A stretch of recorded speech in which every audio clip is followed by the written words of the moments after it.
भोजपुरिया समाज चैनल में आप सबके स्वागत बा। भोजपुरी के तमाम खबर सबसे पहले जाने खातिर भोजपुरिया समाज चैनल के सब्सक्राइब कर दी और घंटी पर जरूर दबा दी।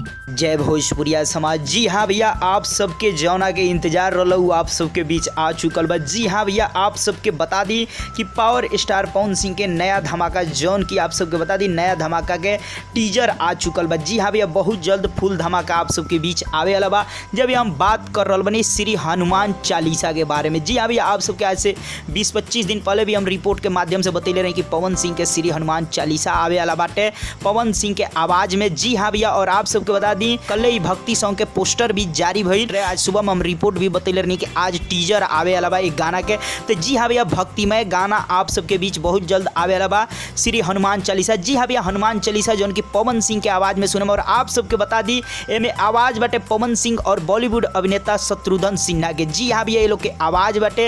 ये गाना के अगर कहल जाओ, ये गाना में म्यूजिक दल बने। जी हाँ भैया, जौन की पायल देव और आदित्य देव जे की कमरिया हिला रही है गाना में म्यूजिक दिले रहे। जी हाँ भैया, हुए एमे म्यूजिक दिल बलो। और आप सबके बता दी गाना बन के तैयार बा। जी हाँ भैया, डायरेक्ट आप सबके बीच वीडियो रिलीज होके वाला बा बहुत जल्द। आप सबके सबसे पहले बता दी कि टीजर जौन आइल बा में पवन सिंह के आवाज में हनुमान चालीसा 2 कड़ी देहल बा जौन की बतौर आप सब सुन सकते हैं। तो जी हाँ भैया, अगर आप सब टीजर देख लेबे तो आप सब बताइए आप सबके टीजर कितना पसंद आइल।